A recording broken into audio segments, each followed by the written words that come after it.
Assalamualaikum warahmatullahi wabarakatuh. Perkenalkan, nama saya Idani, NIM 8561011812, prodi PG PAUD. Hari ini saya akan menjelaskan tentang filsafat ilmu dalam pendidikan. Filsafat ilmu bukan ilmu yang terpisah dari pendidikan, melainkan fondasi yang menjaga agar pendidikan tetap ilmiah, bermakna, berorientasi pada nilai kemanusiaan. Di filsafat ilmu ada bagian-bagian. 1. Filsafat ilmu mengawasi dan memperkuat ilmu pendidikan. Filsafat ilmu berperan sebagai pengawas sekaligus penguat eksistensi ilmu pendidikan di 3 aspek utama. 1.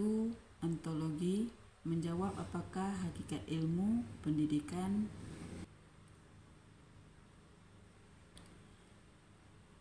Filsafat ilmu memastikan bahwa ilmu pendidikan bukan sekedar teknik mengajar, melainkan ilmu yang mempelajari hakikat manusia sebagai makhluk yang berprestasi, berkembang secara utuh, kognitif, efektif, psikomotif.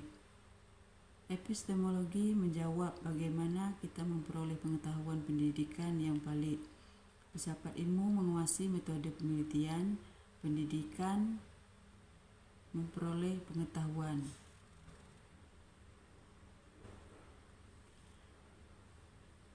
Filsafat ilmu menguasai metode penelitian pendidikan agar ilmiah, apakah kuantitatif, kualitatif, atau serta mencegah pendidikan jatuh pada dogmatisme atau tren semu.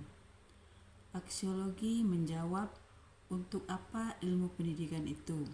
Filsafat ilmu menanamkan nilai-nilai etika, keadilan, dan kemanusiaan sehingga pendidikan tidak hanya menghasilkan tenaga kerja, tetapi manusia berakhlak dan bermartabat.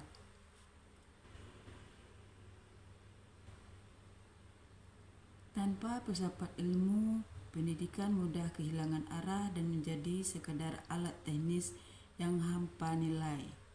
Bagian 2. Pendidikan memperkuat perkembangan filsafat ilmu, hubungannya bersifat timbal balik. Pendidikan yang bermakna dan bernilai menjadi laboratorium bagi filsafat ilmu.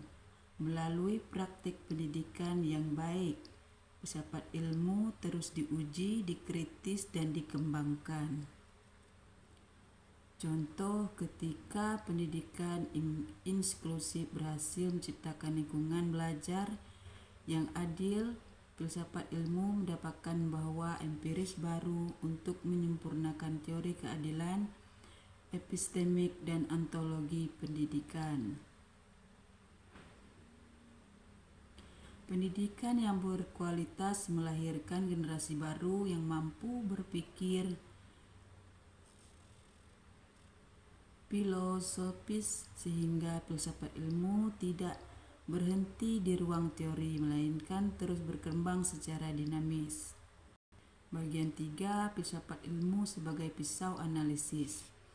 Filsafat ilmu disebut pisau analisis karena ketiga cabangnya, yaitu ontologi, epistemologi, aksiologi, mampu membedah persoalan pendidikan secara tajam dan mendalam.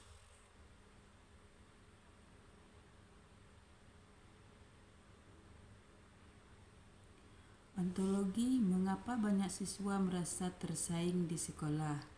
Hakikat pendidikan vs hakikat manusia. Epistemologi, mengapa metode pembelajaran tertentu gagal? Pembelajaran, pengetahuan, dan proses belajar. Aksiologi, mengapa kebijakan pendidikan sering bertentangan dengan nilai kemanusiaan? Dengan pisau ini, kita bisa tidak sekadar melihat gejala, tetapi akar filosofis dari masalah pendidikan. Bagian 4. Contoh konkret penerapan. Contoh 1. Kurikulum. Kurikulum merdeka yang menekankan proyek dan pembelajaran berbasis kompetensi adalah penerapan epistemologi konstruktisme atau pengetahuan dibangun siswa sendiri. Contoh 2, proses pembelajaran guru yang menerapkan pendekatan student dan dialog sedang menerapkan filsafat ilmu, epistemologi, praktisme. Pengetahuan diperoleh melalui pengalaman nyata. Contoh 3, kebijakan merdeka belajar yang memberikan kebebasan kepada sekolah adalah hasil analisis ontologis. Sekolah dan guru dipandang sebagai subjek otonom, bukan sekadar pelaksana perintah pusat. Kesimpulan, visual ringkasan poin-poin utama filsafat ilmu dan ilmu pendidikan bagaikan dua sisi mata uang yang saling menguatkan. Filsafat ilmu memberikan arah dan kedalaman, sementara pendidikan memberi ruang pengujian dan pengembangan. Sebagai calon pendidik, marilah kita tidak hanya menguasai teknik mengajar, tapi juga mendalami filsafat ilmu agar pendidikan yang kita bangun benar-benar bermakna dan berperadaban. Terima kasih. Waalaikumsalam warahmatullahi wabarakatuh.